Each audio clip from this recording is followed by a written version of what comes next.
Welcome to a very special edition of the Gould-Fish pod. Ryan Fish out this week, having himself a little vacation, not within the parameters for recording.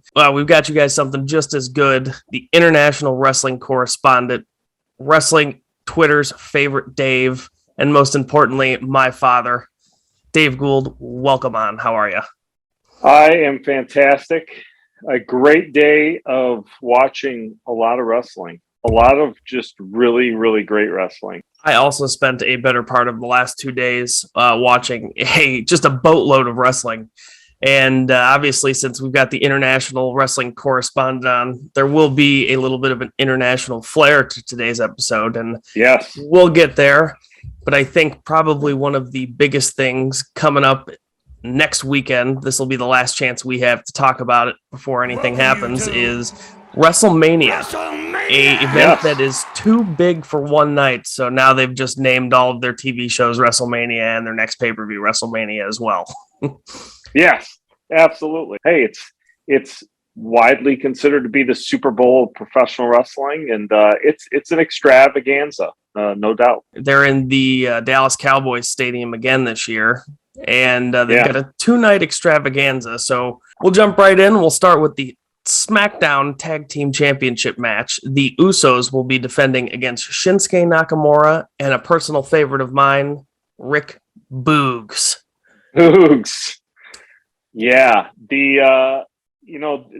it's a shame that that Big E broke his neck, because my guess would be it would be 11 minutes of one of the best Uso New Day tag team match version, like what 74 that we've gotten, but it's a shame that the New Day won't be part of that. But like you said, the substitute of Rick Boogs and Shinsuke Nakamura is more than adequate. Should be absolutely fantastic. A riveting opener.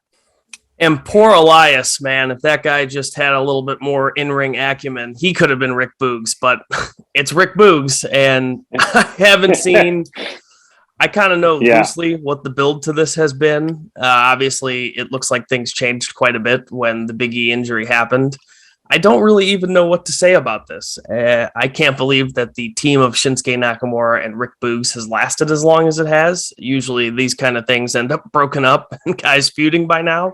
But they've remained together because who else would play the guitar on the way down when they came to the ring with Shinsuke's entrance music, which is all-time entrance music, I will say. So I guess what I have to look forward to is what will probably be a pretty good match, and I get to hear Shinsuke's music. So other than that, I don't have a whole lot to say. I'll give you the prediction that the Usos are going to win because I just don't see this team taking the titles from them. I am with you. I think it's an Uso victory, and they move on. And so we'll move on to something that I don't even know. I might have even less to say about this. Poor Drew McIntyre was on the run of his life for a while there, and now he is relegated to wrestling Happy Corbin at WrestleMania, which, I don't know.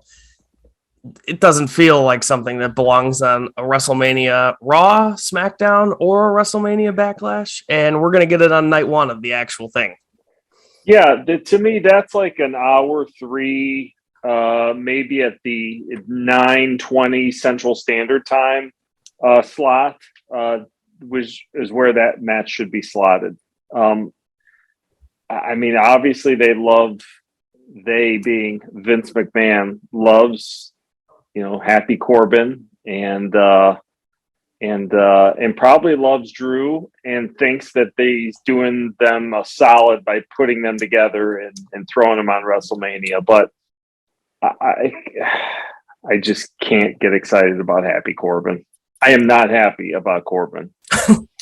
So I think Corbin might be the only one that's happy about Corbin. Not that he's incapable or anything, but I mean, there's so many guys that are presented more seriously, put on better matches, and we can go ahead and just talk about this point now, because if we don't kind of take a second here and acknowledge it, we'll hit it every single match that we don't think is a WrestleMania caliber match. But I get the whole 2-night thing.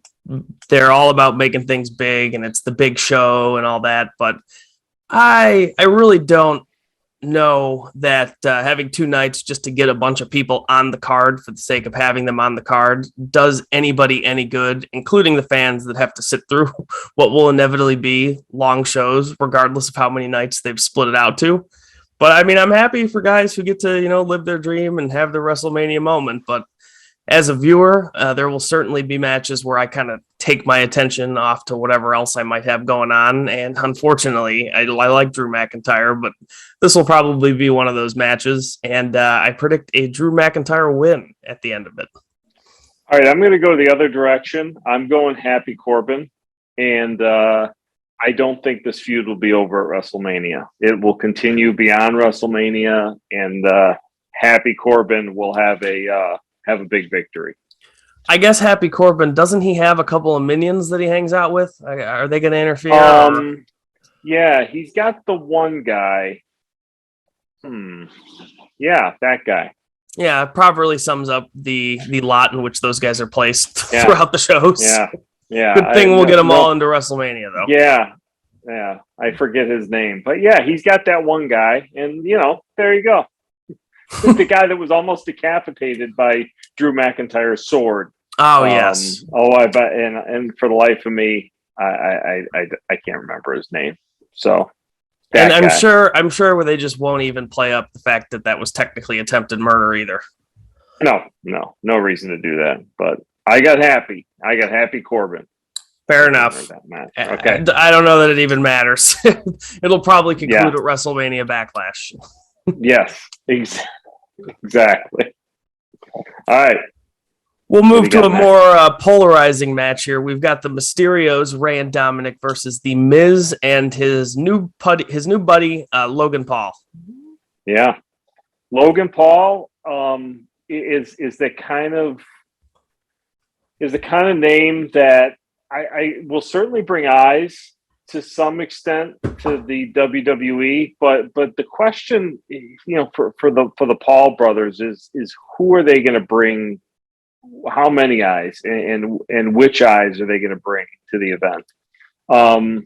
They certainly have a following. Obviously, huge YouTube stars. They've kind of gone in and disrupted the boxing world, so to speak, and the mixed martial arts world. Is it going to be, something that is going to be that impactful?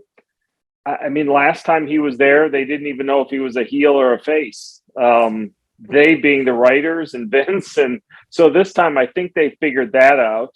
And I've seen some interviews and stuff that he's done, and he's talked about training and being in the ring and how it comes real natural, and he's going to be the best, non-professional wrestling performer of all time. And that maybe he'll just stick around and do this for a while. So, we can only hope. When you get a Paul brother that's motivated to do something, it's like you can't just dismiss it right away. You kind of have to take a look at it. It's like driving by the car crash to some extent. You got to see at least what's going on, and I think it's going to bring eyes, to this match, which is good for Mysterio. I think he's a legend, and even though it's probably not the most heralded match, I know a lot of people will probably pay attention to it. So good for Ray. I will say, in regards to both Paul brothers, the one thing that you can't say is that when they do this stuff, that they don't, go all in on some of the stuff that they do. Obviously, and I know Logan Paul has had, I think he had the one exhibition. Who did he fight in an exhibition boxing match? Was it didn't he get Mayweather? There was and he didn't even look like, obviously he didn't look like a professional boxer, but he didn't look horrible. But the guys do train really hard for some of the stuff. My only thing with this is, and maybe because of his active schedule, you can't get him. But if you are going to get a Paul brother for a fight of any kind, warped or otherwise, Jake Paul's the guy to get. Yeah, I think he thinks he's a legitimate boxer at this point, and probably won't do a WrestleMania match. But why not get him in the corner? You know what I mean? Yeah. I mean, at least get him in the corner with a threat of, hey, you mess around, I'll get in the ring, I'll knock you out or something. I just think 2 Paul brothers is better than 1. Yeah, if you're going to go all in with the Paul brothers. Yeah, absolutely. All right, who do you got? Who do you got in this one? Oh, well, I guess I got to go with the Mysterios. I am going to go with the Mysterios as well. I think they are victorious, and maybe that'll lead to a Miz Jake Paul match down the road. We can only hope. Well, maybe just similar to the McIntyre Corbin, maybe this feud will continue. If Logan Paul wants to stay around, maybe have him win. You can get some heat. Would be incredible. Some WrestleMania heat. Nothing wrong with a little heat. The next thing we got listed here is the KO show with Stone Cold Steve Austin. And just real quick, this has taken all sorts of twists and turns. It was supposed to be a match, then it wasn't, then maybe it was. Maybe he'll have a little altercation. You got to figure he'll be physical at WrestleMania in Texas. But I love Stone Cold Steve Austin, and I'm sure, and Kevin Owens is outstanding. But whatever they do is going to be wildly entertaining, I'm sure. It's just kind of bums me out that what I think will probably be the most entertaining thing, minus maybe one other match that I'm looking at on here, this will be probably the most top to bottom entertaining thing that happens on all of night 1 as far as pure entertainment value goes. And we'll get to the last 2 matches, which might be able to compete with it. It's just very hard to compete with Stone Cold doing just about anything. Well, and the funny thing is there are some reports out there that say that this is going to go on last, actually after the women's matches. Oh, geez. And that they're going to close the show with the KO and Steve Austin. Interesting. Which means he'll be up on the turnbuckle drinking beer and everything else, and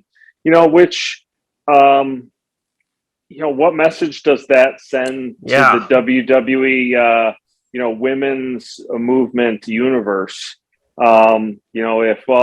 We love you guys, except when Stone Cold Steve Austin is around, then he gets to close the show. But it'll be interesting to see match placement or event placement or whatever you want to call this, to see if it does get put somewhere in the middle of the card, or if they put it on at the very end and let them do whatever they're going to do. But I'm sure it'll get there'll be something physical. It sounds like from last reports that Stone Cold is working out in good shape. So I think it'll be wildly entertaining and probably a good way to end night 1, all things considered.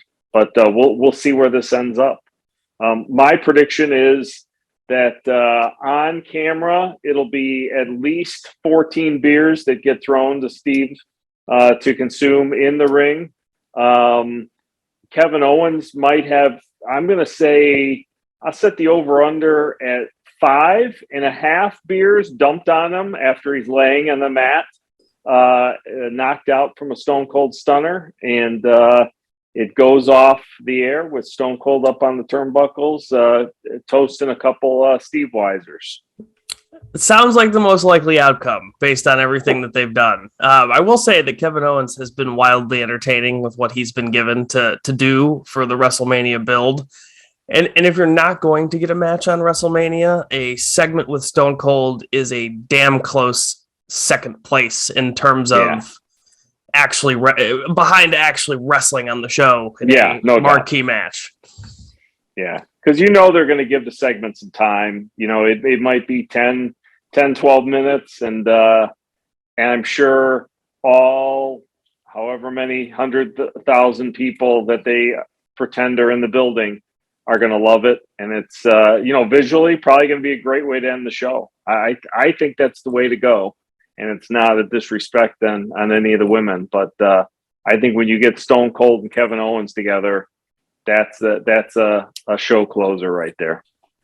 Yeah, I think they will probably bring down the house and barely have to do anything at all other than talk to each other. And when you get 2 guys who can do that, it's impressive. Great payday for both of them, I'm sure. Absolutely. As well. So, And then we'll move on to two people who might have to work just a touch harder to earn their payday. We've got the Raw Women's Champion Becky Lynch defending against Bianca Belair. And I'll just kick it off with this one by saying I get that there doesn't always have to be clear babyface heel interaction and all that stuff. But to me, this is clear babyface heel setup where Becky is a heel and Bianca is the babyface. And I don't think that you should ever be sitting there nodding your head in agreement with the babyface or with the heel. And every time Becky Lynch mentions that the hair should be either cut or forbidden, I can't help but think, yeah, that's right. It's a thick ass braid. Probably hurts like hell to get hit by that. It's probably just short of taking a kendo stick when she really gets you good. And it's BS. She's going to do it in a match. It's going to be completely legal. And I'm just going to sit there shaking my head that what is probably otherwise going to be a great match needs to just have random hair objects inserted into it for seemingly no reason other than she's got long hair. Let's just use it. Yeah. And it's a great opportunity. And I get it. It probably is off the table, but it would be a great opportunity to put the hair up against the title. Oh yeah. I mean, that to me, it's just such a natural, and let her win. And it doesn't have to cut it off, but like, man, that imagine the heat when you talk about heat. Well, what if it's, the only way you can get a title shot is if you're willing to put up your braid and you're willing to put up your hair. Forget Royal Rumble. Now it's a decision. Now it's like, it's genuine heat on a braid, and it's a missed opportunity. I thought. I mean, that way you've got a tangible item that she's putting up versus just winning the Rumble or winning a match or anything else. You've got something that clearly is part of her character on the line. And I don't know that there's many other than Rey Mysterio and his mask, which has come off 4 or 5 times in his career already, that someone would have something that big at stake. So, and besides all that, I'm sure that the wrestling will be really awesome. Bianca Belair is essentially an athletic freak, and Becky is a tremendous wrestler. So I think this will be a great match. I don't see it ending any other way than Bianca Belair winning. All right, I'm going the other way, and I'm going Becky Lynch. Okay. and why? Because it's the contrarian view, and Vince McMahon has his hands on it. So, and the WrestleMania Backlash card's got to be filled some way somehow. So, it's one of those where I see. How about this? Becky actually uses Bianca's hair against her. And then and to beat her, maybe chokes her out with it, something. And then in the rematch, she's not allowed to use her own hair. She bans her own hair. Sounds about like WWE creative, right on cue there. Yeah, and everyone's scratching their heads. Everyone's scratching their head, going, "What? What are they doing? What? She's banning her own hair." So yeah, I see Becky winning this one. So, and then we've got the final match that's listed here is the SmackDown Women's Champion Charlotte Flair defending against Ronda Rousey in a match that, if you believe everything you read, should end in Ronda Rousey winning and apparently holding on to the title for 1 full year, which it'll be interesting to see if they go that way. Sometimes Rousey's segments are pretty dang good, and other times I don't really know what's going on when she does her segments. So it's hit and miss stuff. I'm sure that they will make the most out of whatever they have planned. And it's Ronda Rousey is a huge star. I mean, there's no getting around that. So I'm sure there will be, whether it's them rejecting something or whether it's them being genuinely behind the match, I'm sure this match will have tons of heat from the crowd by the time it finally kicks off. Yeah, I think, this has a lot of potential. This is, a big one-on-one matchup. They're obviously 2 very good athletes and have the ability to probably have a show-stealing caliber match. We'll get a moonsault to the floor from Charlotte. No doubt. Oh yeah, maybe a twisting moonsault even. It might. I was just going to say it might even be a twisting moonsault. It's WrestleMania, and it's a great photo op and everything. And I kind of agree that if you're bringing Ronda Rousey in and you're going to keep her around for at least a year, you kind of have to put the title on her, and then let some of your baby faces chase. Or because it's WWE, put the title on her and let the heels chase, which usually makes no sense at all. But you could have a returning Bayley challenge her for a championship match. WrestleMania Backlash, baby, book it. Yeah, I mean, I think she's coming back right after WrestleMania, so. I think you put the title on her. You run it for a year, and you probably have another main event lined up. Come this time next year. Long-term booking. What a thought! How about that?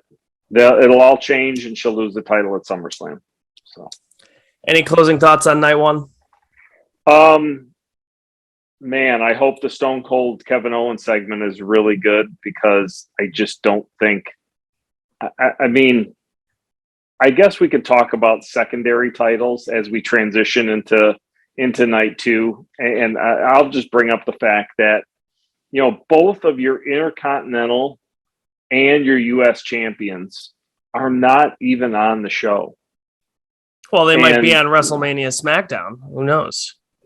WrestleMania SmackDown. Maybe they'll be like wrestling in the background while Undertaker's inducted in the Hall of Fame. It's It'll be the pre-show before the Hall of Fame.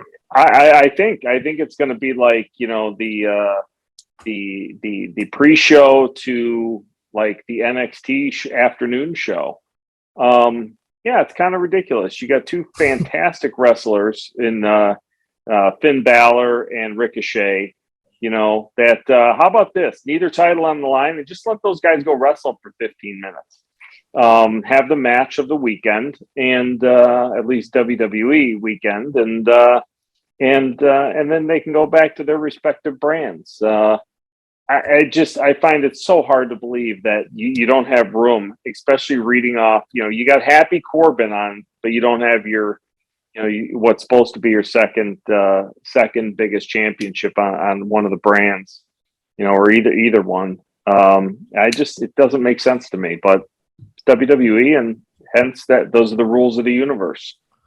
And I can't necessarily always speak for Fish, but I'm pretty confident in saying that I know that he doesn't watch a ton of WWE, but when he does, Ricochet is one of his favorite guys. And when I had alerted him to the fact that Ricochet was now the Intercontinental Champion, his response was, well, he's still just a throwaway guy. Someone who doesn't even watch and kind of just when he sees stuff that involves people he likes, he'll keep up with. And even he knows, without even having to watch that much, that those titles don't mean anything to anybody.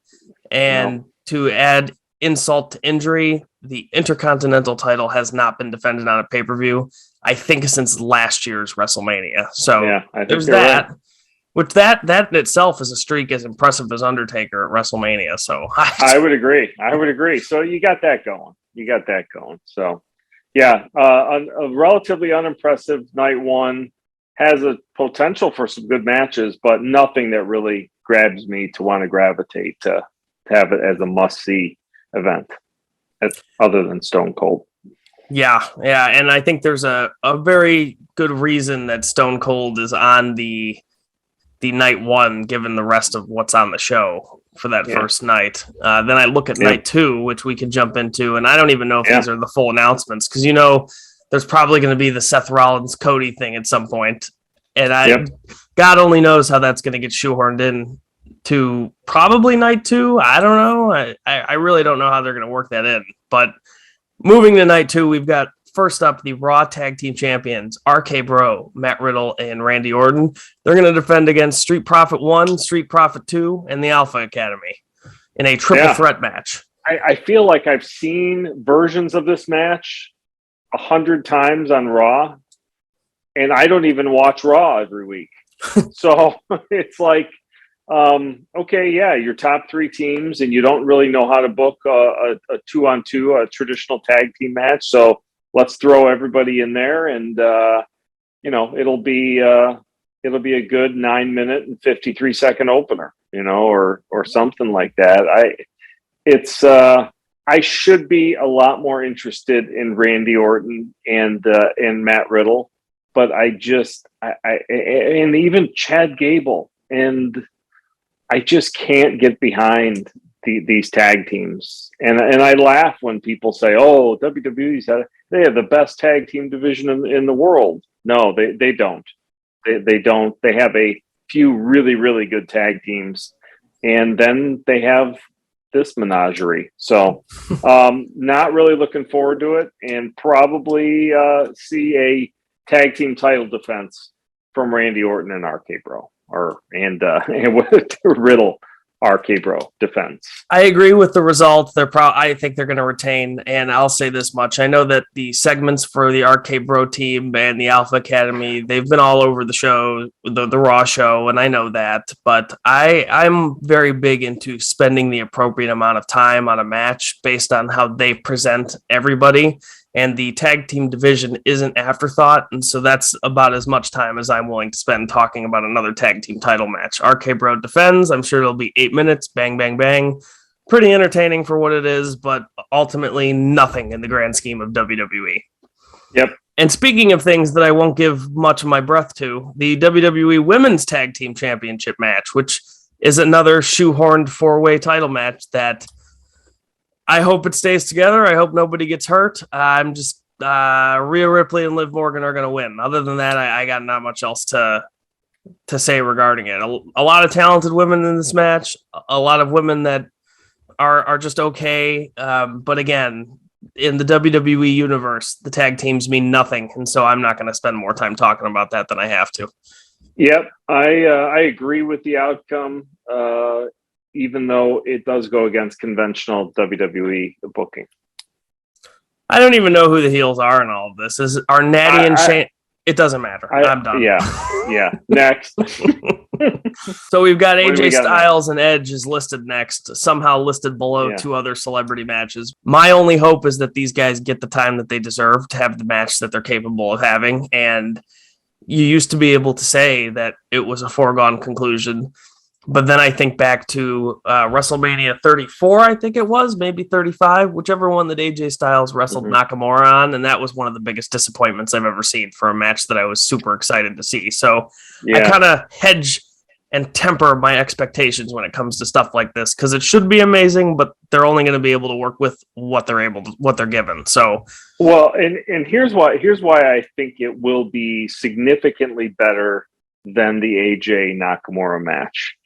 I don't think Nakamura was ever, and still to this point, is really understood by Vince McMahon. The Shinsuke Nakamura character.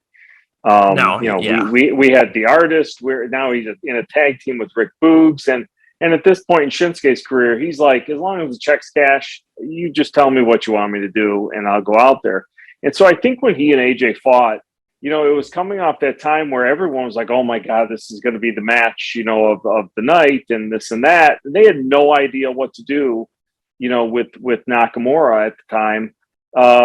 So they did what they did, and everyone kind of scratched their head and said, well, wait a minute. I think the difference in this match is that Edge is like,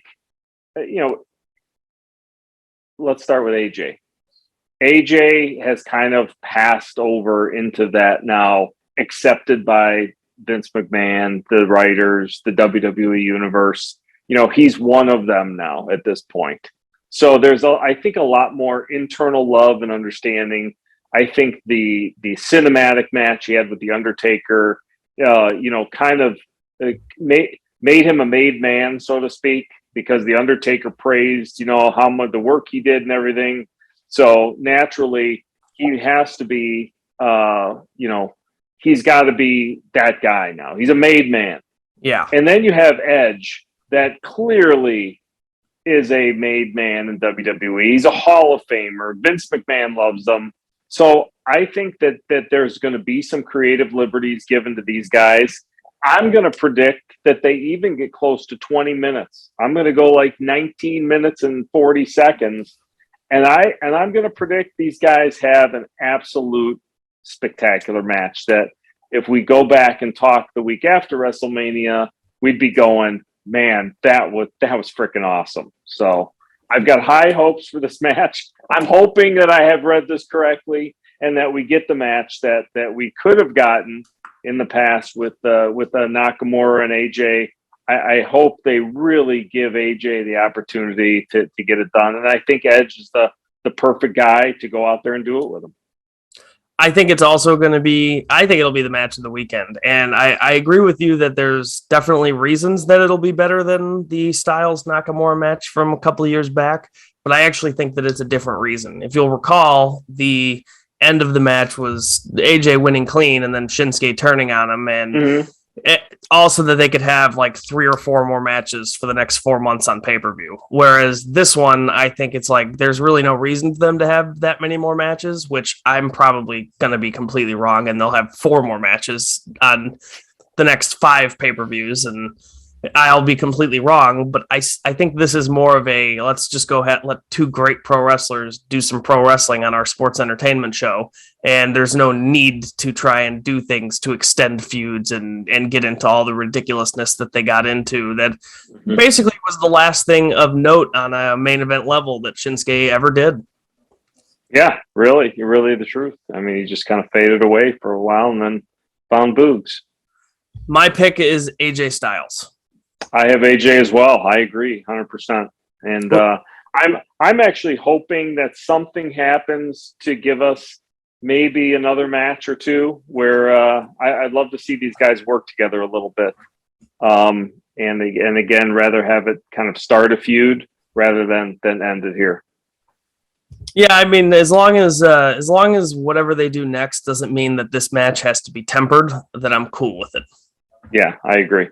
Let's build something, so. Next match, Sami Zayn, Johnny Knoxville. Don't care, not even predicting a winner. I'm going to say Johnny Knoxville, and that's really all I have to say about this match. You talk about a guy who knows how to cash the check and do his job. That's Sami Zayn, but that's Sami Zayn, he could strap himself to a rocket and blow himself up jackass style, and I'm not going to care about this match. No. Now I got Johnny Knoxville, and we move on. The celebrity match that I'm most excited for is the Pat McAfee Austin Theory match, because Logan Paul can say what he wants about being the best celebrity wrestler to come in and do this, but he's got Bad Bunny and Pat McAfee to compete with as 2 guys who came in and did phenomenal jobs, and he's got to compete with Pat McAfee in the same weekend. So good luck to him. I don't even know how to predict who's going to win this match. I mean, the logical, armchair booker in me says Austin Theory should win because it just doesn't make any goddamn sense for Pat McAfee, an announcer, to beat a guy that is apparently very high on Vince's corkboard, so to speak. But you never know. So I'm picking Austin Theory because it makes the most sense, but sometimes that's like the worst reason to pick a winner in these matches. I'm going to go with Pat McAfee because I think it will play into the dynamic of the Austin Theory push. Again, I've got my WWE thinking cap on, and that he's Vince's guy, and that, maybe it's something along the lines of, Vince says, maybe I should go down ringside with you. You need a win. You have to have a win. And then he loses. And we get more comedic interaction between, Austin Theory and Vince McMahon. There's more lessons to be taught. Which probably it furthers that story by having him lose versus if he wins, it's kind of like, oh, he got his WrestleMania moment. He beat Pat McAfee, and maybe there's even maybe it does prolong it, the story a little bit with McAfee, but I think McAfee gets the win, and with the thought of McMahon not being happy, and that's going to further the Austin Theory story. I think this may end up being, man, this could be a top 3 match of the weekend if they do this the right way and they let them. I mean, I just think of the McAfee Adam Cole matches. They were fucking great. Yeah. And it's like, I remember we were scratching our heads going like, what the fuck? Like, how is this as good as it was? And, Adam Cole has been the first to say that, Pat McAfee was really good, so, I'm looking forward. I'm going to go Pat McAfee, which might be somewhat of an upset, but, I'm going to go with Pat and see where that gets me. You got Big Dave in your corner, Pat. That's usually pretty noteworthy. There we go. The main event of all main events, winner take all, championship unification, also that they can just give someone else the title after like 2 weeks. Brock Lesnar, the WWE champion, versus the Universal Champion Roman Reigns in a feud that it took them 7 years or so to get right. Yeah. But here we are. Yep. Yeah. Brock Lesnar, everyone can say what they will. Some like him, some don't like it. I love Farm Boy Brock Lesnar. It's great. He is just so. It looks like he's having the time of his life. He's the Daniel Bryan of the WWE. Yeah. Every time you watch Bryan or Bryan Danielson of WWE, I should say. In that, he's always got a smile on his face in the ring. It looks like Lesnar is just having the time of his life because I think they're just letting he's no longer, he doesn't have to be Brock Lesnar MMA fighter. He can just be Brock Lesnar. Yeah. Goofball, ass kicker, practical joker, king of destruction. I mean, it's just, it's a perfect role and it's a perfect character, I think, for him on this run, because there's only so many times you can go back and to being the MMA fighter, and he's not an MMA fighter anymore. He's a farmer and a butcher, and he's fighting like a farmer and a butcher should. I think this is going to be a great match. I think probably more importantly, it gives Roman Reigns an opportunity. Because I get it that he's had great matches with a lot of people, but this is going to be the big stage. This is, like you said, the match that, like, literally it's taken him years to get this lined up perfectly. Well, this is his perfect opportunity now to show that, that he deserves kind of this spot. And it's one of those transcending moments, I think, that when you talk about, characters being made, everyone has that one moment. And I think this could be the moment if they do this right. And I think it's got to be a match that's just a little different than the traditional Brock Lesnar recipe that he and Paul Heyman whip up. There's maybe got to be a little more wrestling. There's got to be more than just 4 total moves hit from both of them.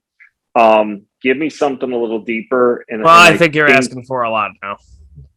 Oh, man. See, I was going in traditional WWE thinking in all the other matches with the hope that I could just get one that would break the mold. But I guess I'm wrong. I don't know. We'll see. I have 2 questions for you regarding this match. First of all, who wins? And second of all, are they going to bastardize the entire thing by having Paul Heyman turn again? I don't think there's going to be another turn. And I do think Roman Reigns is going to win. I think within the next 30 days, he will no longer be the unified champion, and they'll return the titles to their rightful shows, and life will go on in the universe again, which will bastardize the whole thing anyway. So yeah, I guess you don't need Paul Heyman turning again to do that if you're going to do that with the titles. And I also have Roman Reigns winning this one as well. So that's 2 days of WrestleMania.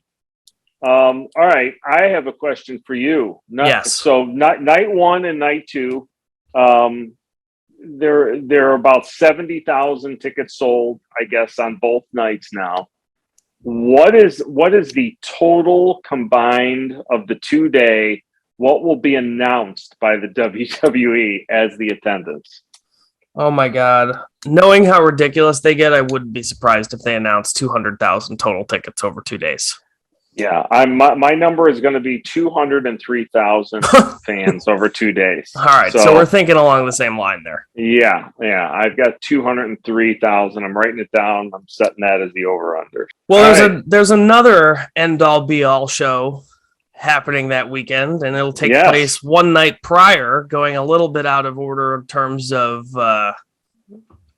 order of events happening, but this will take place the Friday before night one of WrestleMania. We've actually got the now Tony Khan owned Ring of Honor Supercard of Honor show. And I'm looking at the 5 matches here. I'm just going to read the 5 matches. Well, actually, they've got 4 matches listed and then 2 guys who apparently will be in matches to be named. And then we can kind of go over just the show as a whole. We've got Swerve the Realist, which is what he's listed on the Observer that I'm reading here, versus Alex Zane. You've got Josh Woods versus Wheeler Yuta for the Ring of Honor Pure title. The Briscoes versus FTR in a match that everyone's been waiting forever to see for the Ring of Honor tag team titles. Mm-hmm.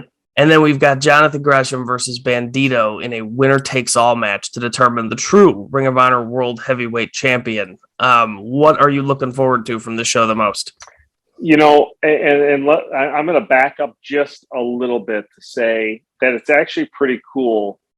I mean, you and I did a weekend in New York where we went and saw some great indie wrestling, didn't even stay for WrestleMania, but there were a million different shows you could go watch.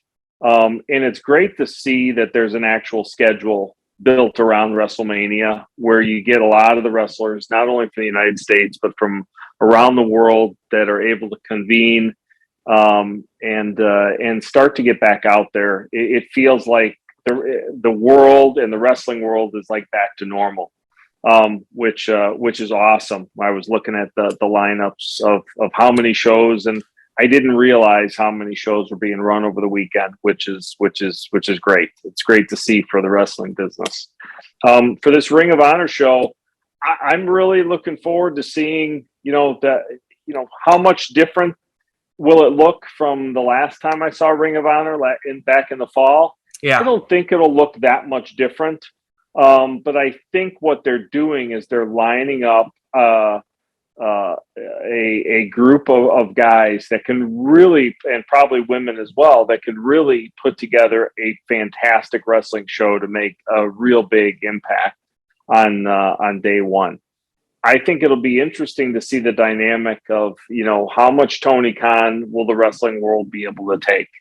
When I heard he was going to be booking and running Ring of Honor as well, there comes a time when you're booking against yourself. You've got 2 world champions. And I get it that he's amazing and he doesn't sleep and he runs soccer clubs and football and wrestling and we've seen Vince McMahon, run himself all over the world, but he's only run one company essentially. Yes, different brands, but one company that he kind of masterminds. It'll be interesting to see how Tony balances 2 different wrestling companies. What he kind of takes Ring of Honor, what direction he takes Ring of Honor in terms of product and marketability and character. It'll be, I think it'll be a fantastic show. I think the one I'm looking forward to the most is FTR versus the Briscoes. I'm a huge fan of both teams and those guys. My guess is that those guys tear it up. Yeah, and you've kind of said everything that needs to be said about them. The main overarching theme of the show, it's mostly going to be, for me, obviously there's going to be great wrestling, but where is Ring of Honor going? And this is kind of the kickstart of it all. Yeah. So, it'll be interesting to see where it goes from the new restart here, so to speak. Yeah. Yep. I also have Briscoes and FTR as the match I'm looking forward to the most. I think Jonathan Gresham versus Bandito will be outstanding and 2 guys worthy of being in the position that they're in on the show. I'm sure Swerve and Alex Zane will have just a bonkers match. And, Josh Woods versus Wheeler Yuta, I'm not into the Ring of Honor Pure title. I know a lot of people think that it's really cool that they've got the rules and that they've got the stipulations about interference and all that stuff.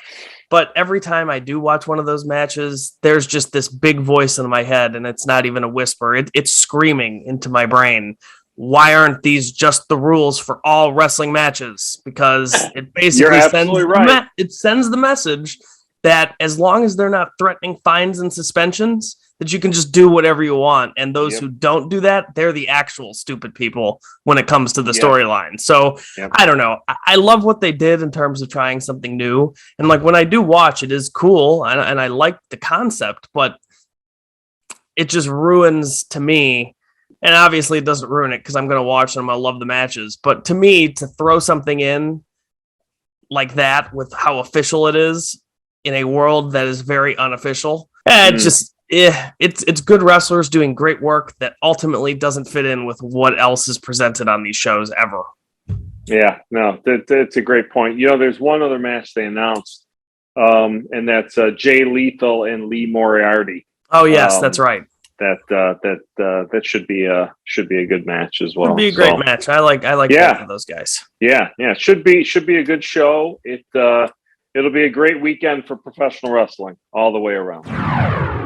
So we'll move on to the international flair portion of the show here. We've been watching the New Japan Cup, and while we did not watch every single match in the 48-man gauntlet that they've decided to roll out, the ones that we'll cover here for you, we did watch all of the Elite Eight and semifinal matches, and I think it's appropriate to start on the left side of the bracket here. Okay. I watched, the first one I did was Okada versus CIMA, which I love CIMA. I think he's a great wrestler, and I'm never disappointed in watching a CIMA match. He and Okada worked very well together. There was the aspect of them being trained in the same region and all the stuff that they've learned, and they've known each other for so long, but I believe Kevin Kelly said that was the first time they had ever wrestled. And, when it comes to putting these matches together, there are all kinds of like wrestling tropes, like the finishing move and all of that kind of stuff. But the thing that always gets me when I watch the CIMA matches is his strategy is this Meteora is my finisher. I'm going to hit it as many times as I possibly can in as many different ways. And you know what? It's a great strategy. Yeah. No, I'll tell you, he is a really talented guy. I've seen him live once. We saw him live at Warrior the one time. Yep, and he was awesome. And then you put him with Kazuchika Okada, arguably one of the best wrestlers in the world, and to give you an idea of how good the rest of the matches were, I gotta say, so of the 4 quarterfinal matches and the 2 semifinal matches, the 6 matches that we watched, I may have this one in 6th place. I don't think you're wrong either. And that's not a knock on this match. I thought this match was great. I just thought that the other matches were just so unbelievably good that it made that this one paled in comparison. And if this was a standalone match, I probably would be singing its praises a lot more. But I'll tell you, it was a fun match. It was. It's great to see CIMA on a bigger stage against a big opponent like this. I thought that was pretty cool, and it really showed, I think, how good he really is, because he was step for step with Okada the whole way. It was a really entertaining match. And I know that he was one of the strong hearts that came into AEW, and they were supposed to be a part of the Chinese group or whatever they had going on. Mm-hmm.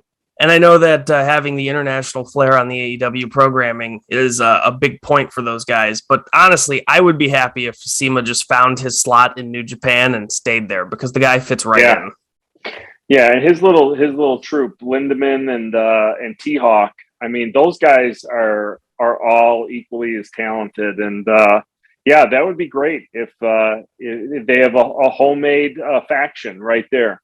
Yeah, and just run right into New Japan and get a little run there. That would be awesome. It would be. So we'll go to the other Elite Eight match from that side of the bracket. Okay. We had Tetsuya Naito versus Jeff Cobb in a rematch from their Wrestle Kingdom encounter.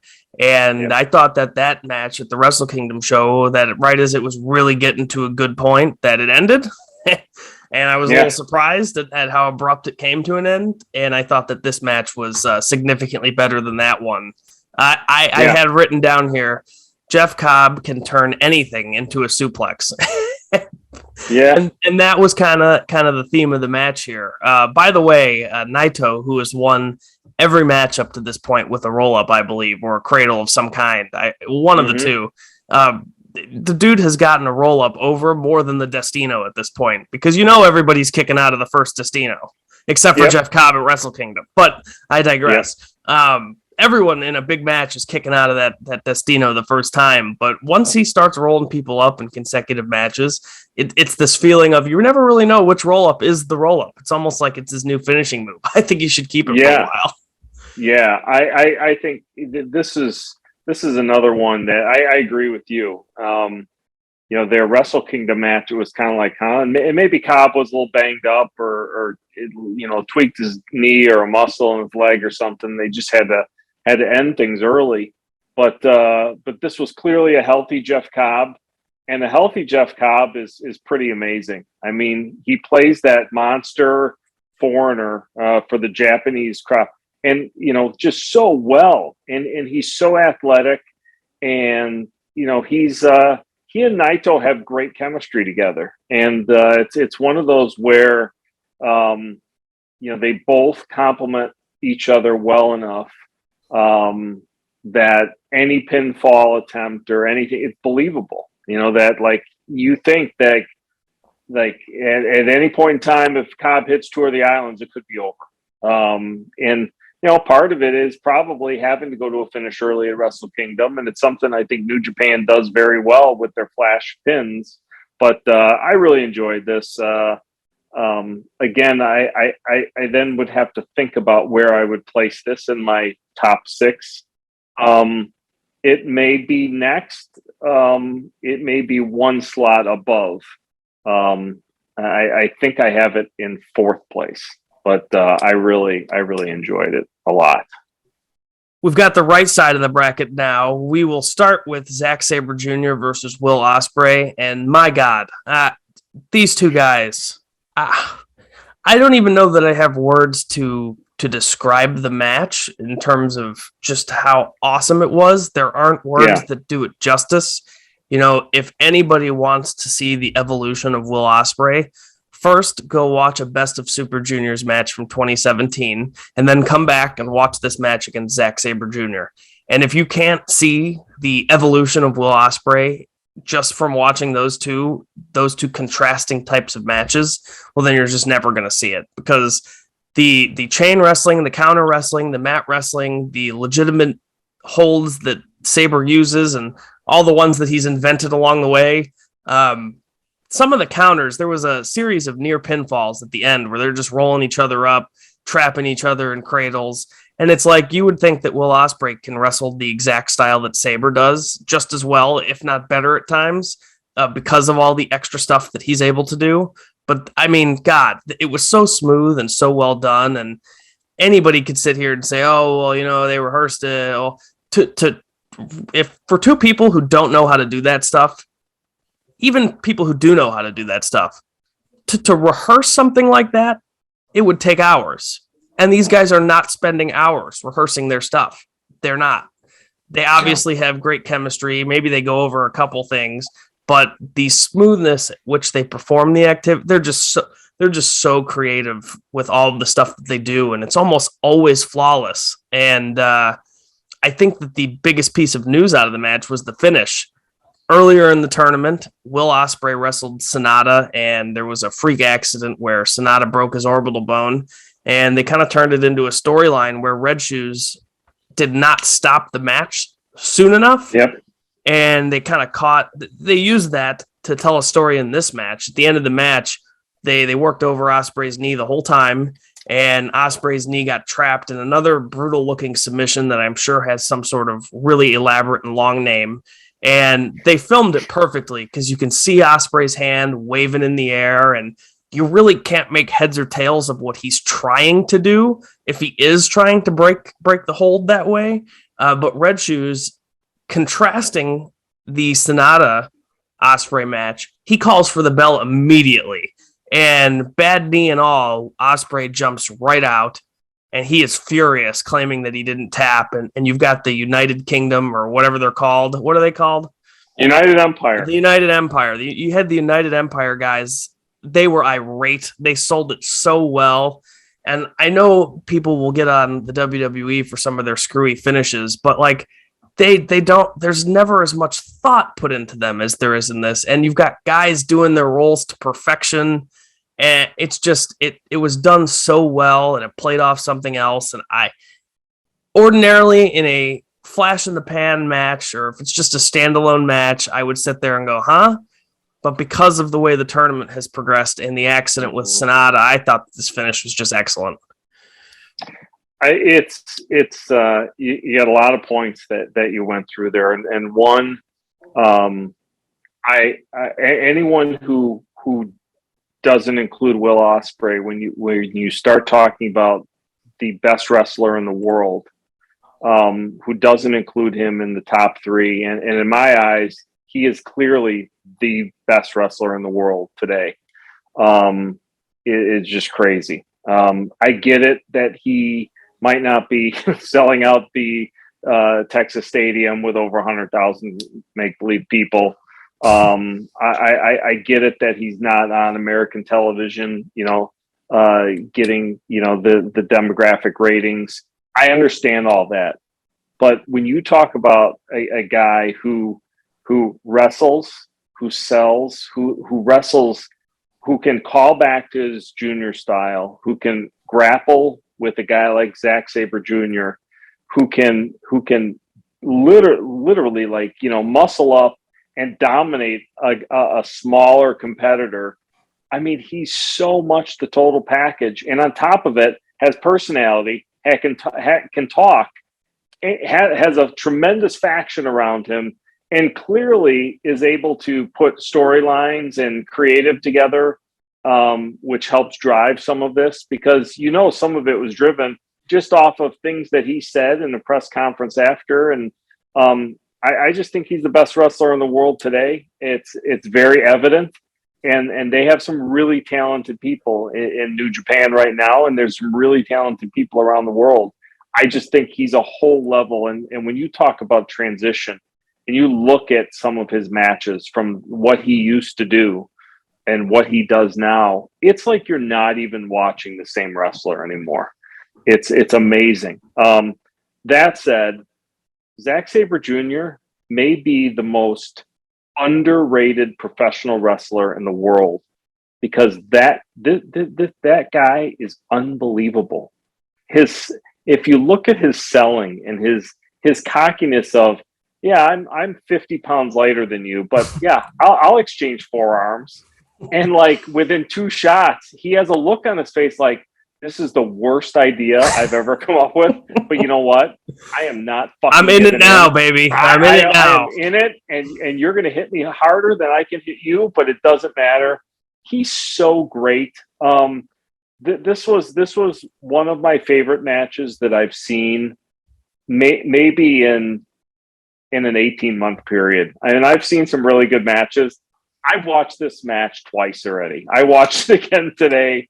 I watched it twice today, I should say. I watched it earlier in the day, and I went back and watched it again right before we started.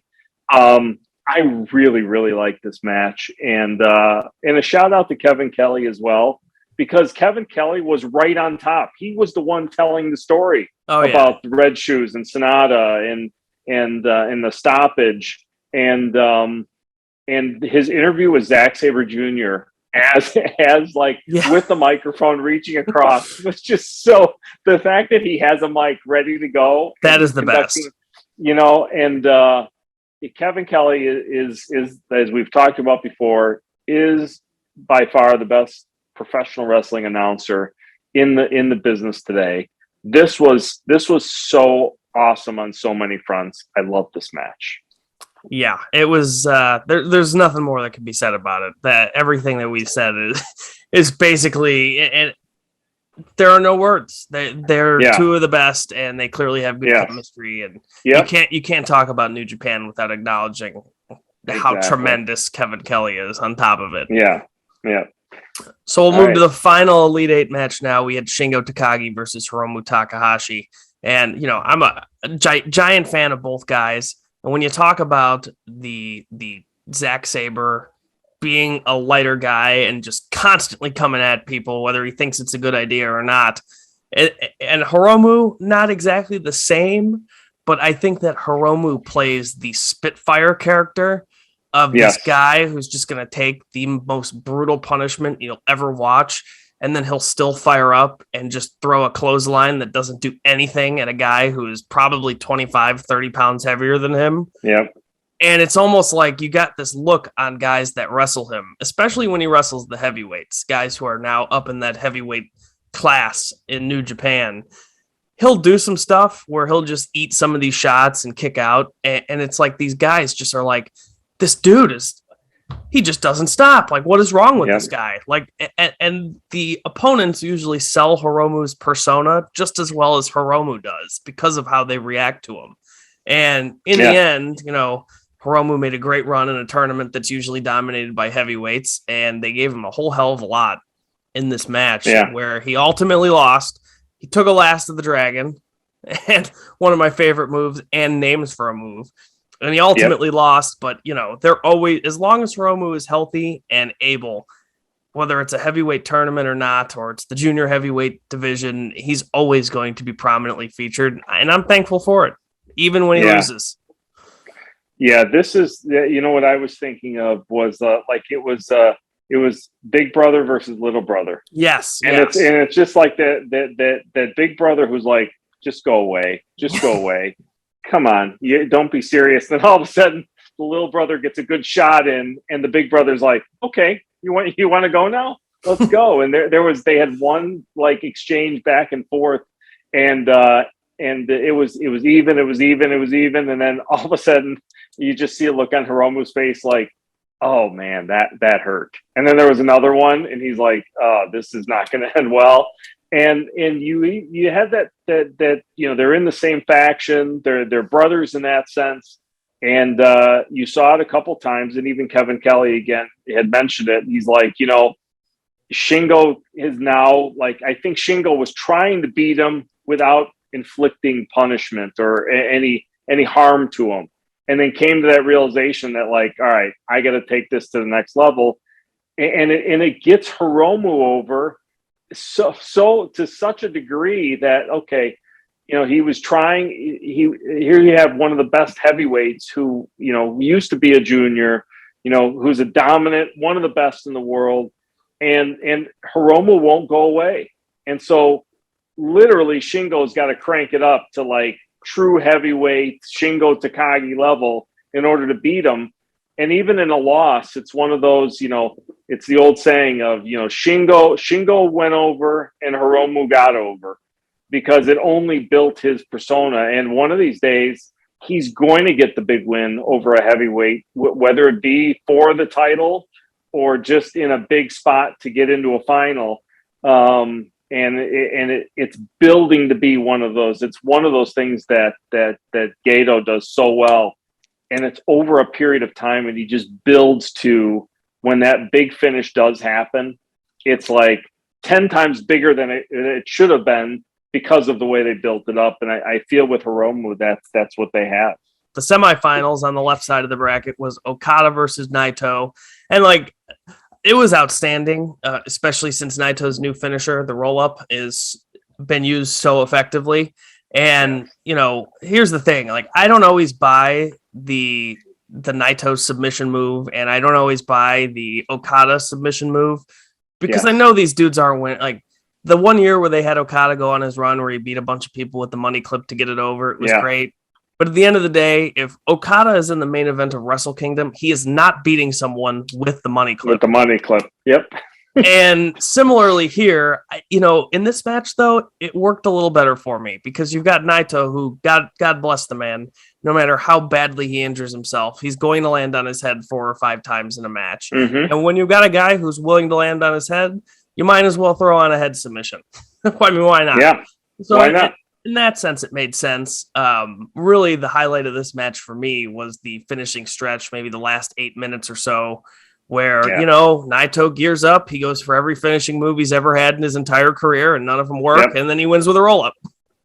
Yeah, no, the finish was fantastic. I was waiting for the roll-up finish. I just didn't know where it was going to come. And every attempted roll-up, I was like, oh my God, if they beat Naito with his own move, the roll-up, because Okada had reversed one or two of them. And I was like, he can't get beaten with his own new finishing maneuver this soon on one of the reversals. And then when he got that win with the roll up, it's so, and Okada, just the look on his face as well. Like, you just beat me with a roll up. Like, holy shit. I thought that was really cool. Yeah, it was awesome. The way I always look at a Naito Okada match, it's going to be at least a 4-star match, but what kind of 4-star match is it going to be? Yeah. Yep. And the one thing is, before we talk about the last match, I this felt like a New Japan event. I know that they can't cheer like they used to, but I felt like the crowd looked like it was there. It was full.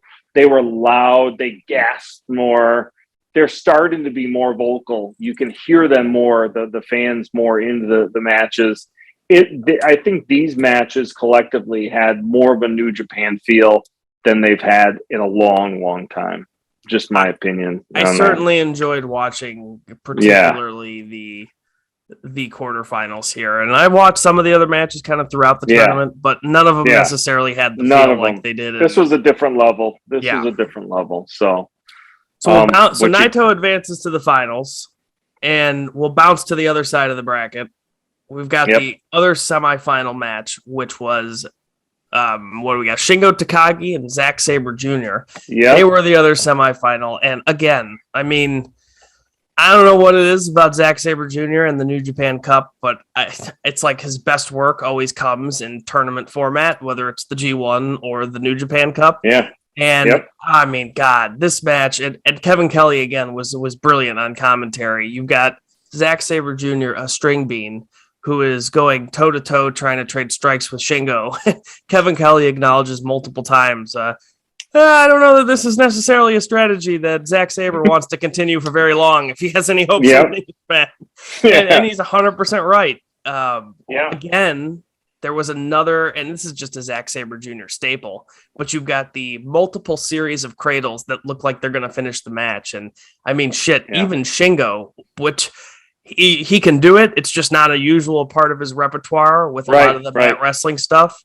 And I think credit to Zack Sabre for making everybody who clearly nobody could be as good at this style as Zack Sabre can, because it's just what he does. But credit to him for making all of the top guys look as if they can hang with him no matter what he's going to try. Yeah. I really love the finishing sequence here where he had kind of the sleeper in.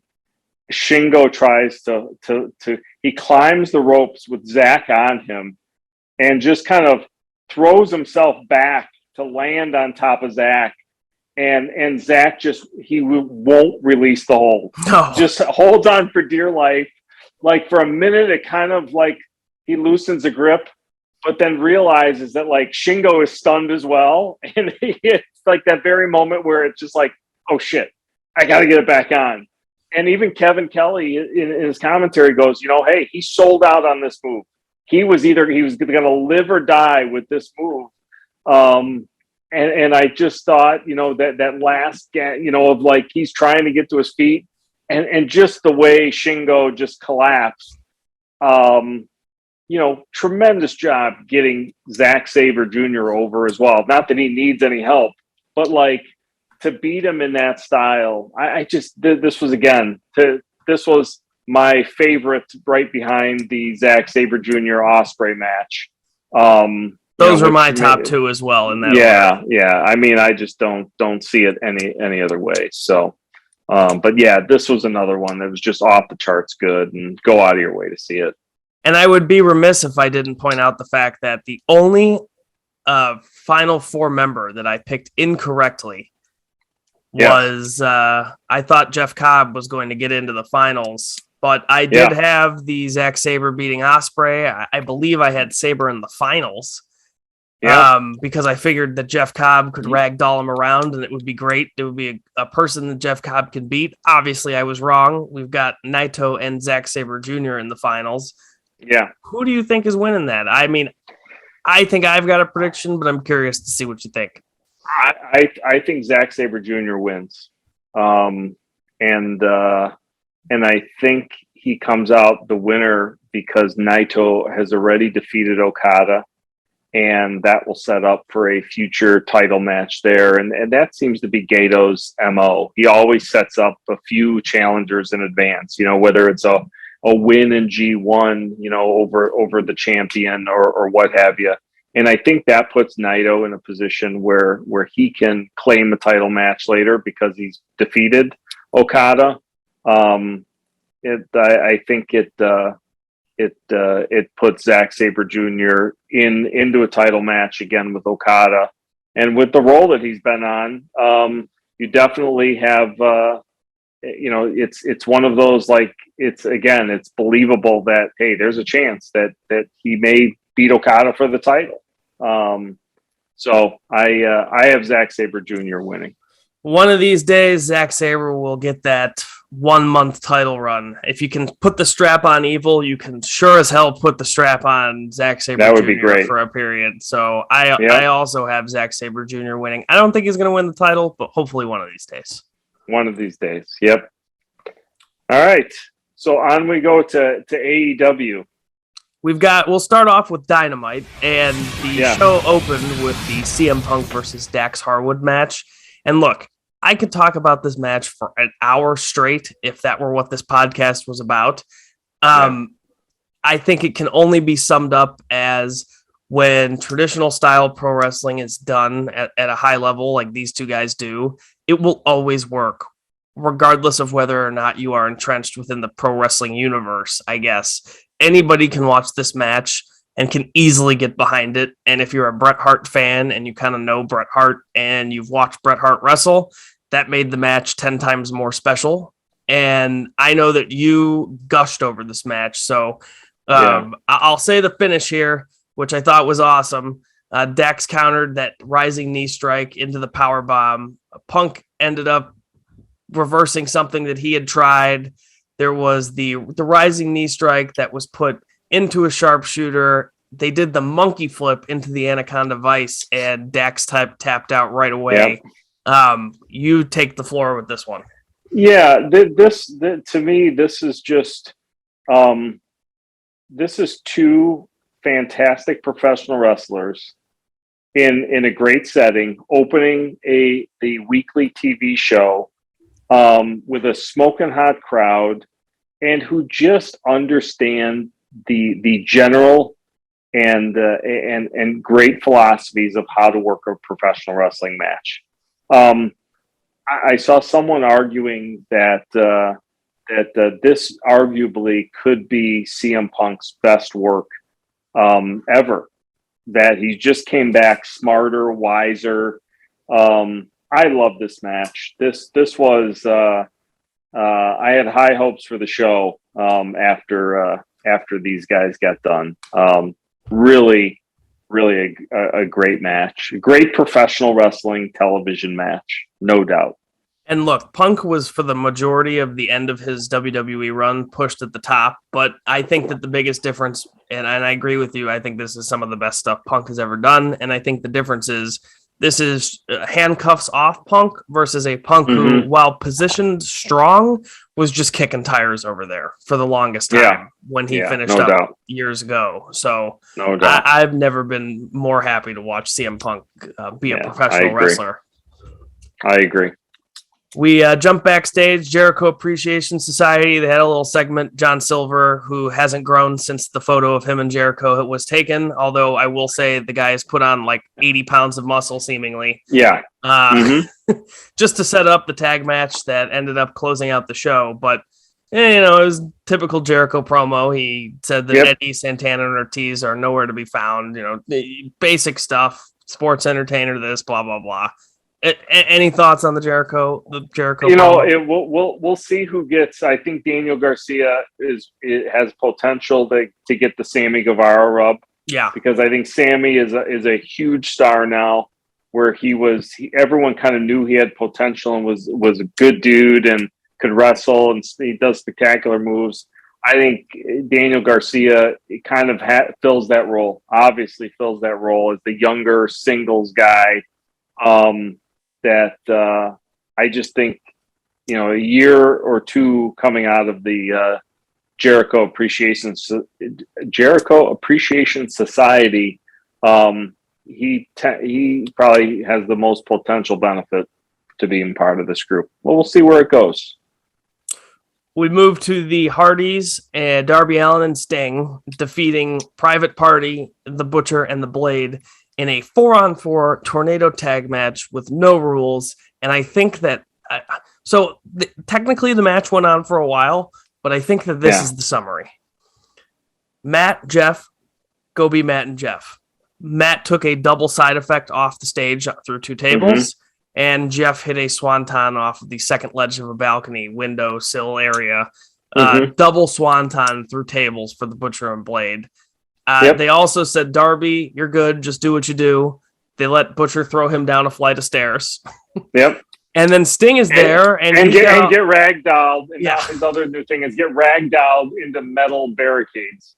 That was also, that's also a new thing. Yeah. And then Sting is there like, well, shit. Okay, I guess. And he does his top rope crossbody to the floor that he looked a little uneasy on. Thank God that everybody caught him appropriately. I wonder if Sting thought that every match he'd wrestle would be a hardcore match when he originally came back. He couldn't have. He couldn't have. He was probably thinking like, oh, cool, I'll get to second this kid. And that'll be nice. And we both wear paint.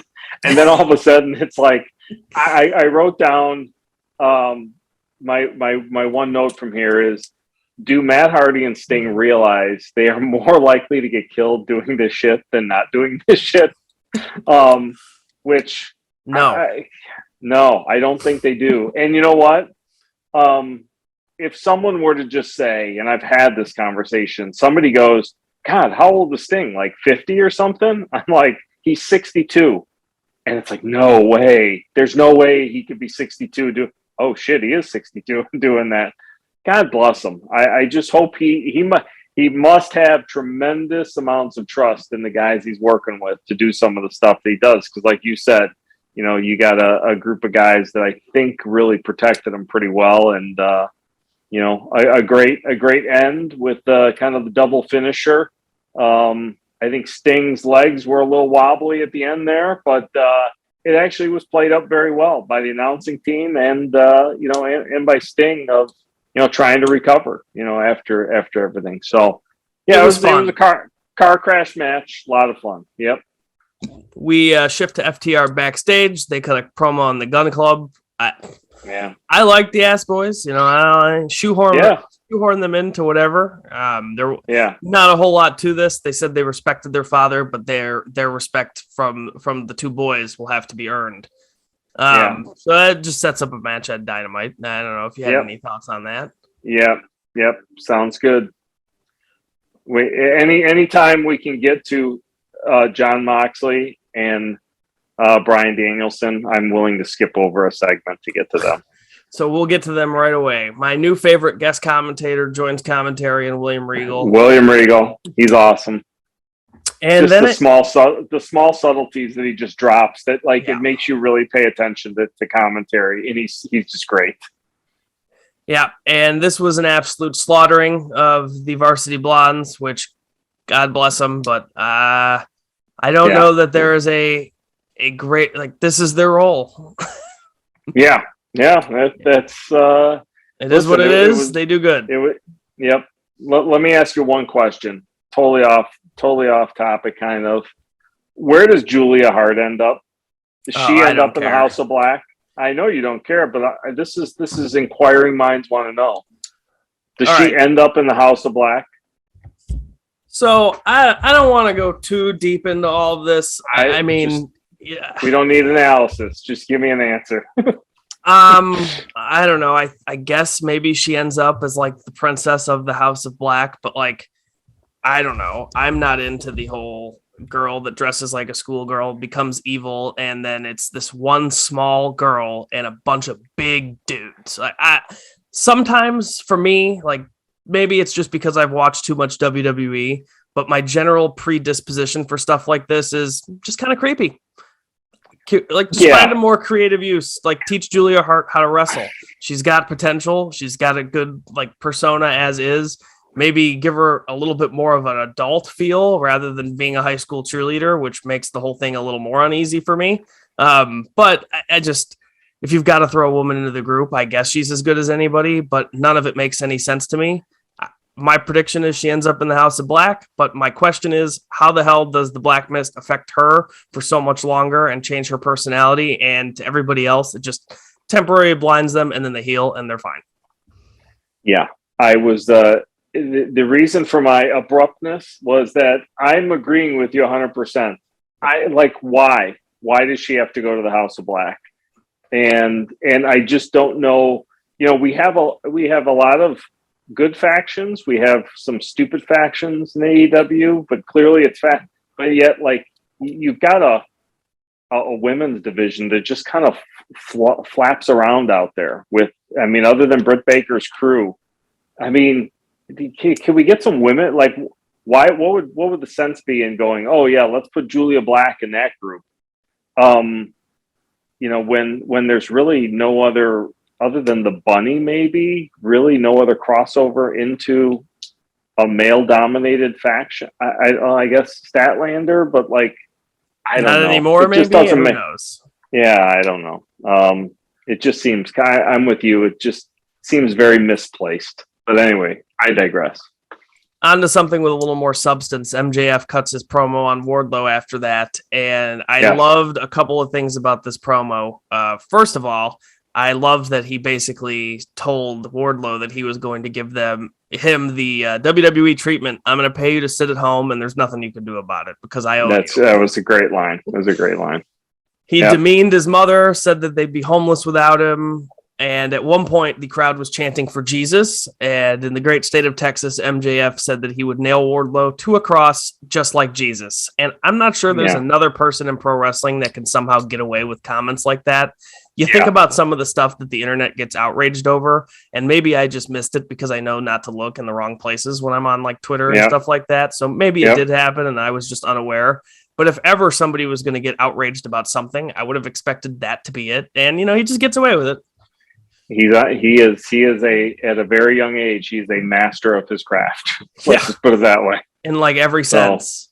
And the segment ended there. You had Wardlow come out to attack the security people. Yep.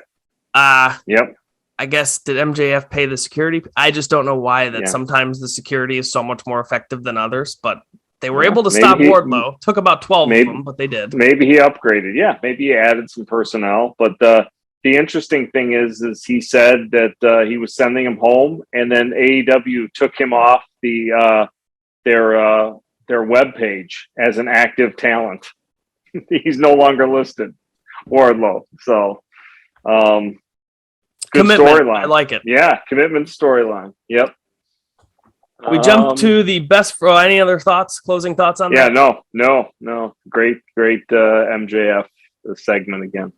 We head backstage to the best friends, which we don't have to spend too much time on this, but I have to point out that in the total like 180 we've done here, for months I've sat here and thought that Trent was on his way out of the best friends. Yeah.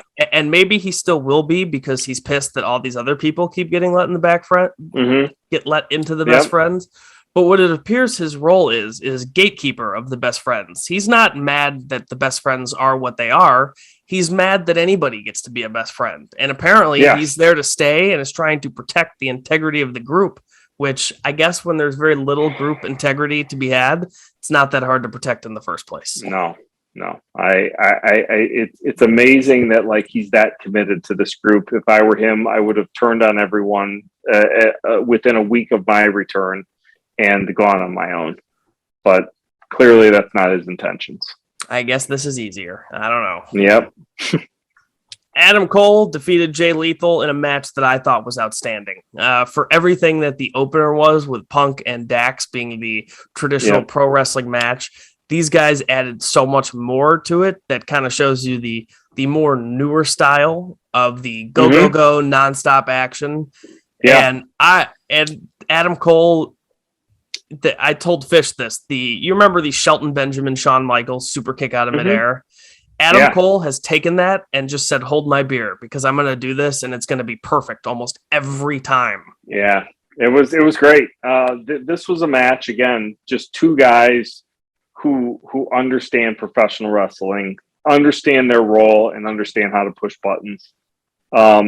Jay Lethal, I'm glad he's getting a chance to show everyone how great he is, even though I'm still wondering how he got to be ranked number 3, because I've only seen him lose. So I guess we'll talk about that. There's even more preposterousness. I have to go watch YouTube a little more often, but I have to say, it was in the segment after, as great as this match was, the line of the entire night came when Adam Cole was calling out Hangman Page after the match, and he used the line to Page. He doesn't have the guts to come out and face the three of us man to man, which I thought that was awesome. Which is so funny. It took it like for a second. I was like, "Oh my, that's a pretty well done." Yeah, that was really good. There. Yeah. So, and a great finish with the low blow out of the lethal injection. Oh yeah, the ref distracted. Yeah. Sorry, I jumped ahead. No, I was reading my notes here, and I was like, oh man, that line was so funny. So no, it was a great match all the way around. Sammy Guevara and Ty Conti are in the ring, and Guevara essentially said that he is willing to risk his life because the fans like when he does so. And I don't know that he's wrong. I might disagree, but for him, the fans definitely appreciate it. And even with all of the BS he gets into on social media, the arena fans love him. And to me, that's all that matters. And the only thing to me that doesn't matter is Scorpio Sky, his ridiculously overblown winning streak. Paige Van Sant is the best part of that group. So whenever she's not the focal point, I don't care. Mm-hmm. I just want to point out that I went back and counted all of Scorpio Sky's television matches in his 1-year winning streak. He has been, before winning the TNT title, that was his 9th match in the last year that was on television. So up to that point, he had 8 TV matches in his undefeated winning streak, which, if you're going to say that a guy is undefeated, then you probably shouldn't have him losing 3 different battle royals. Actually, he lost 2 different battle royals, and I think an 8-man tag team match he lost to the Inner Circle almost a year ago. So maybe he's undefeated in singles competition. Maybe they clarify that. But, I mean, I think he's had 5 singles matches on television in the year, and I'm just about done hearing about it. And maybe that's the heat, but, like, it's not heat with me. Like, I'm not mad at Scorpio Sky. I'm sitting here hoping that he eventually has better TNT title matches where it's just about wrestling, because it hasn't been what it's been about for a long time. And I'm glad that he got the title. He's a deserving TNT champion in terms of the work that he does, but I don't know. It's not heat. It's not go away heat. He comes on the TV and when he starts talking, unfortunately, I go and I grab a beverage. That's my break. I don't know. Just not doing it for me. No, I don't. I'll talk about Dan Lambert a little bit when we get to Rampage, but I'm with you on that completely. And then the line about what they did in the title as Lambert is wearing it, that I thought was pretty funny. That was pretty funny. And somebody pointed out on Twitter that when Paige made a comment about making a video of doing something on the women's title, the NXT title, there was like an outrage, like calling for her to relinquish the title and be fired and suspended. And everyone just thought it was funny when Sammy and Ty did it. So wrestling Twitter changes over the years, I guess. So But, legit Layla Hirsch defeated Red Velvet with Chris Statlander banned from ringside. I am over this feud. The match was fine. I don't just let everybody could have parlayed off of the pay-per-view buy-in and gone and done different things, but instead we're still doing this. It was a fine match, but I don't know. I don't even want to get into, because it's another huge debate and discussion. I don't think you would even debate it, but it's a discussion on the women's top 5. Anybody who says that AEW has the best women's division is wrong. They don't. I don't know who says that, but there's a lot of people who want to argue that they don't. They have people like Layla Hirsch and Red Velvet who this was a good match, and you could see that Velvet's improving and Hirsch is good. I just don't understand. Well, who cares? They've done nothing. They've done nothing to promote these women other than Britt Baker and her group. They've done nothing, which leads us to the next segment, where you get Thunder Rosa, who can come out and have a chance to be interviewed by Tony in front of the crowd, and we get to find out that Nyla Rose is her first challenger. The obligatory first challenger. It's every time. And I just, you talk about go away heat.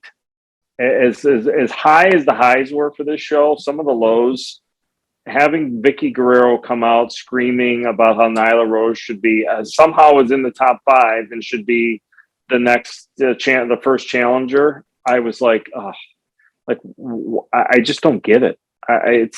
There's no thought at all about, I don't know. Yeah, not anyone from Brett, not Jamie Hayter. That wouldn't be create a little heat, with Britt Baker. That, hey, why do you get a shot before I do? Getting my no, we go to Nyla Rose. Yeah, just don't do a build. If Nyla's in the rankings and she deserves a title match, don't do a build. Just announce the match for 2 weeks out and have Thunder Rosa she's defending against let everybody try and figure out why she's in the top 5. So, and I guess people thought that the citizenship thing might be distasteful, but my whole thing is based on everything we know about this company, if all of the parties involved don't want to do something because they think it's offensive or makes them uncomfortable, they're not going to do it. And so if all the people involved were okay with it, then I don't care. Yep. Main event time. Not a worthy main event. Jericho Appreciation Society. Jericho and Daniel Garcia defeated John Silver and Alex Reynolds, and I guess the finish was pretty creative. However, I didn't think that this was the main event caliber match, and I don't know. I would have liked to see Daniel Garcia in the match more. Jericho worked a lot of this match. Yeah.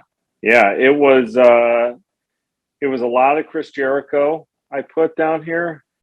I said that John Silver, it's incredible how over he is. And my favorite part of any John Silver match is when he runs wild and hits moves on 7 guys standing around ringside. I'm with you. There were definitely high points. And this wasn't a low point, but it was just really kind of a very average way to end the show. So, I would have been a lot happier watching Sting and Matt Hardy hit double finishers for the win as we go off the air. If we're not going to put the most important match, which I don't know what you would argue the most important match would be, because there was just kind of some good matches, but I don't know, it feels like a better way to go off the show than what they did. I would agree completely. Yeah, decent, had its moments, but certainly had its moments I could have done without. Rampage time. We've got. Right out of the gate, we've got now I'll never be upset about a randomly announced Dustin Rhodes match, because I just want to watch Dustin Rhodes wrestle all the time. And I really think that there's a case that can be made for having Dustin Rhodes win the TNT title, especially if Cody is going to be gone. I think that's a great direction to go, even if it's just for a few weeks. I have to point out the rankings, and it gets me every time. At one point, someone said that Lance Archer had the top spot in the rankings, and that if he lost this match, that it would bump him down. if losing a world title match doesn't bump you down the rankings, I could make or at least doesn't bump you far enough down the rankings to the point where like you're out of the rankings because you've gotten your title shot and lost. And I don't even think he was in the rankings when he got his title shot. So, I would have to go back and look. But if that doesn't do it, then losing to Dustin Rhodes certainly shouldn't do it. I just want the people who are in the rankings on TV more often. If your offhand storylines are more important than getting guys television wins to build them in the rankings, I think you're looking at it wrong. Yeah, I agree. I heard that and I didn't get it at all, especially given the Jay Lethal interview that we'll touch on 30 minutes later in the show.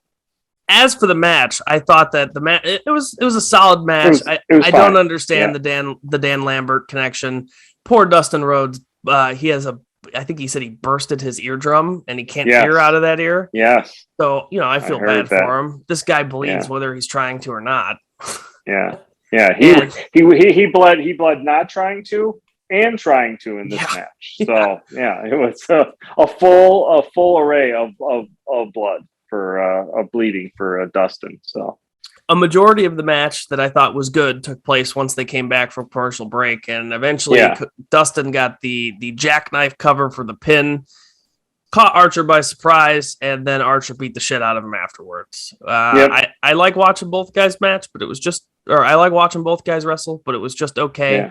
And I'll be interested to see what they do with Dustin, because if they just do nothing with either guys, then I don't know why the match. I don't know why they had this match. Yep, I agree. So all right, well, take us to the disappointed Jay Lethal, because I have pretty much a very brief synopsis of Jay Lethal's problem. I know what his problem is. I know how to fix it. What did you think of the segment?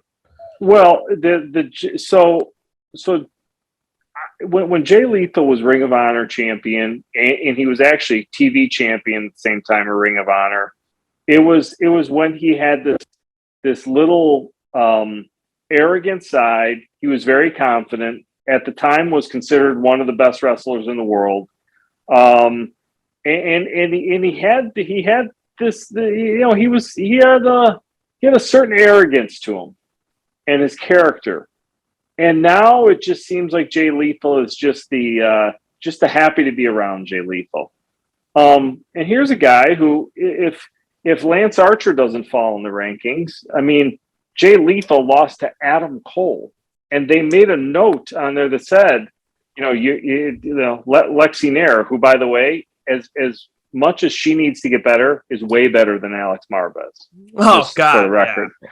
But she said, you're probably going to fall in the rankings because of the loss, and even Jay Lethal seemed like, well, yeah, I guess I am. It was like caught off guard. Like, well, why wasn't Lance Archer? Why is Lance Archer still in the rankings? Then would have been my question.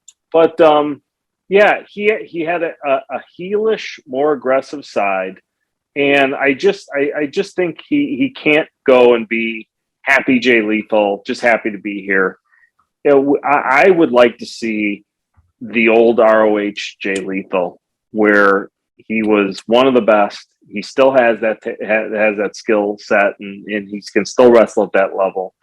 I think you got to crank it up on this guy, and he could be a champion. I mean, maybe not the world champion, but he's definitely a worthy TNT contender. So I have the fixed Jay Lethal's problem. It is it's a two-pronged approach. Do you know how I am going to fix Jay Lethal's issue here? You are going to tell me how. Yeah. I'm curious to hear. The better way that he's referring to, two-pronged approach. Part 1, join a faction. Mm-hmm. Part 2, start cheating, bro. There's your better way. I don't know. Yep. Yeah, no, the heelish Jay Lethal, definitely cut some corners, definitely was far more aggressive. I think he may have even had a running group. And I think, I was thinking about it and wonder if Swerve and Keith Lee get screwed over a couple times. And Jay Lethal and Keith Lee and Swerve all came together and formed their own.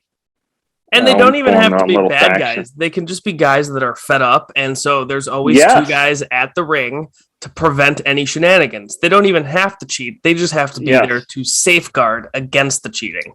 All guys that have come into AEW from outside groups that were promised opportunities and that continually get thwarted by people that were already there, and that they're taking matters into their own hands. And I think it would be a great crossover group that could also be part of Ring of Honor. I just think you've got some potential with some guys. I was hoping that you wouldn't say that you would have Danhausen come and curse him, because no, that wouldn't be a better way. Although I must say that maybe was my favorite part of the entire show. Coming out of our next segment. Well, actually, doesn't say much for the show, but yeah. Yeah, actually, your next segment was Fuego del Sol getting more interview time than he deserves. And that's right. That's right. There's so many people, and I get it that this was just a segment for the House of Black to kick the shit out of somebody and then kickstart a feud with the other. What would they be? They would be the residing cult from AEW's origins. However, there are plenty of dorks in the Dark Order that they could have just done something else Fuego? with. Yeah. All right, we've been doing the show for like 3 months straight now, and we haven't missed a week, and it's the first time we've actually been cut off while recording and due to technical difficulty. So that's a feat. That's a streak. I feel very honored to be part of that and to be the cause of the technical difficulty. So thank you. You're welcome.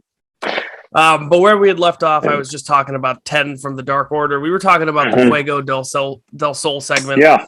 And my proposed suggestion was, why not send 10 out there to get a little bit of talking time and then have the House of Black destroy him, causing a more entertaining member of the Dark Order to join Alan Angels in that match. Very easily could have happened, and it would have just concisened everything up. I get it that everybody backstage probably loves Fuego del Sol, but like, you're running a business here. Yeah.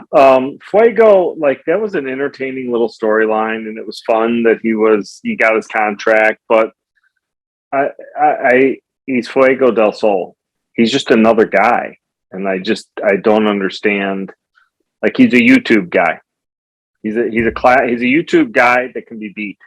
Yeah. And I'm not sure why he was on Rampage in the middle of and now going to be on a match on AEW television.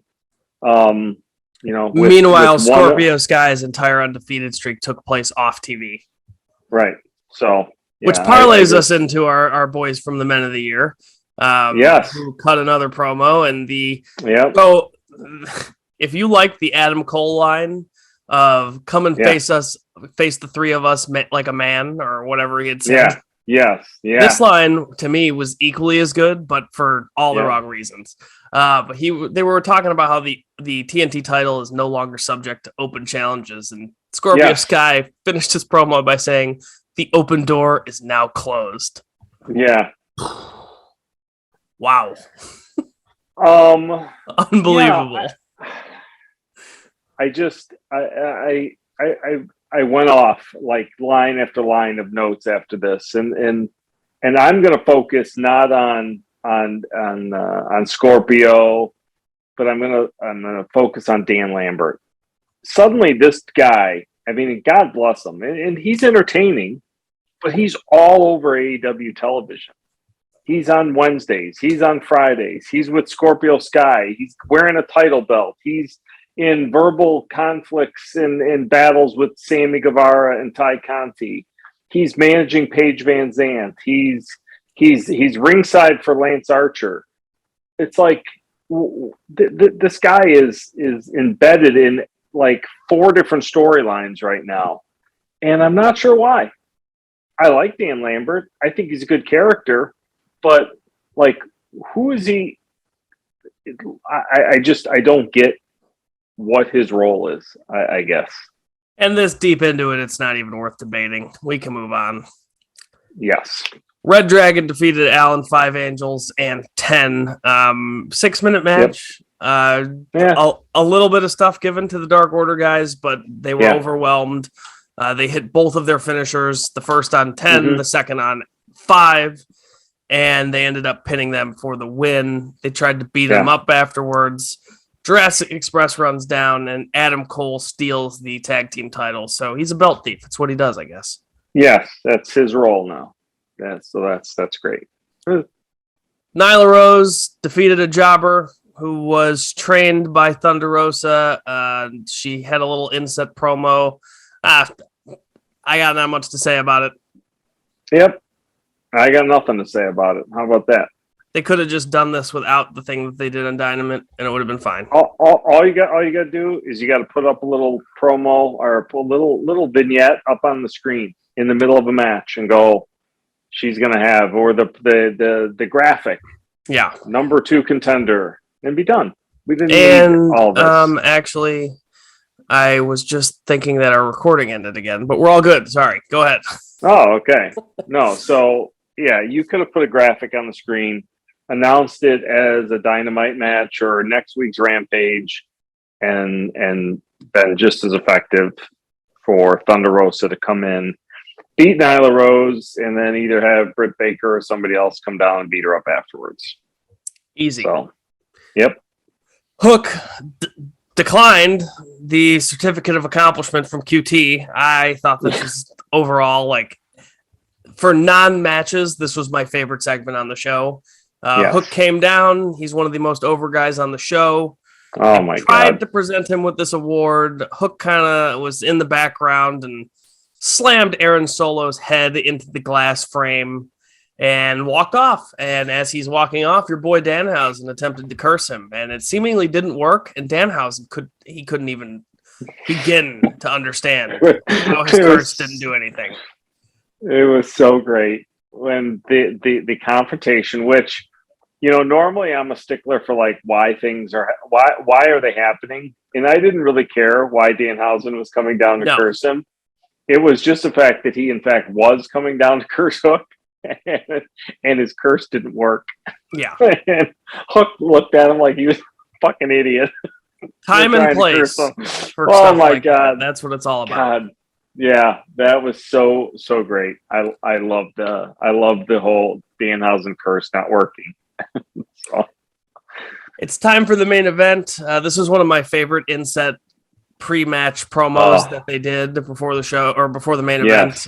Ricky Starks and Swerve, both phenomenal in their roles here.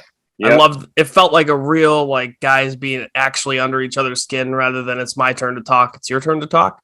So they got to a point where Mark Henry actually had to cut them off and say that there's been enough talk, because he was right. It was time for the main event. And what a main event we got. I like that there are people who just want the FTW title simply because Ricky thinks it's important and no one else does. They're just trying to ruin his day. But Ricky Starks is super over. Swerve Strickland is super over. I'm almost like, it was worthy of being a main event, and this was an outstanding match. I didn't necessarily care for the finish. I don't care whether Swerve Strickland is going to lose. Like, that's not a big deal. You can lose the match, but win the league, so to speak. You don't have to. Not everybody has to have. Yeah, I agree. Phantom undefeated streaks that last a year, and you see none of it. But I would have. They did so many moves to each other. Am I to believe that Will Hobbs, as thick as that guy is he made out of bricks or lead? Did he have a pipe under his overalls? Like, how did simply him running into Swerve and then rolling him back in the ring for the Rochambeau finish the job after the hell that these two guys put each other through? But for the sake of what happened after the match, with Keith Lee running down to make the save and the show going off the air with pandemonium in the background, I am very much into the Team Taz versus the former NXT guys. I'm a big fan of that feud. I'm all in on this. I think it's a great way to showcase, to get Hobbs into something worthwhile. I think it's a great way to it moves Hobbs and Starks under a spotlight with two guys that I think know one another, work well together, You can go singles, tags. I'm actually really excited that they kind of paired these guys up, because I think all of them can work. I think Hobbs will benefit from working with some matches with Keith Lee as well, because Lee is such a fantastic performer. I just see nothing but good coming out of this potential feud. So I was really happy, and I was with you. I thought it was a really good match. Questionable. And I wrote down here, I get why you beat Swerve, but maybe not the right way to do it. So yeah, definitely could have dug into the bag of tricks a little bit deeper there. But all in all, my final thoughts on this Rampage show, I very much enjoyed that main event. And I think that it's I used to jokingly say that Will Hobbs was on the path to becoming everything Keith Lee should have been right away when he debuted on Raw. Mm-hmm. And now they're both going to get to wrestle each other. Like, what a concept. Yeah. Yeah. That's great stuff. And again, you could make sure that, that Starks and Hobbs, get over with these, or go over these guys. And maybe it does lead to something where it's, I like my faction, my Keith Lee, Swerve, and Strickland, and Jay Lethal, of just tired of being muscled around and screwed over, and they form a we're not taking shit from anyone anymore faction. So we'll see where this all goes. Yeah, we'll see where it all goes. Well, it was an absolutely loaded week of wrestling in general, with all the WrestleMania hype, New Japan Cup, Supercard coming up, AEW shows, tons of stuff to talk about. And if I am lucky enough, I'll be up late enough editing this to where I might actually even get to see the New Japan Cup finals. It's been a treat to be part of this supersized show with as much as we covered. So. Hey, it's a busy week with lots of cool stuff going on. Always worth talking about it if we've got stuff to talk about. So there we go. Well, that's going to close it up for us this week. I am Matt Gould, alongside the international wrestling correspondent, wrestling Twitter's favorite Dave, and my father, Dave Gould. For both of us, we're signing off, and we will catch you next time. Peace. See ya.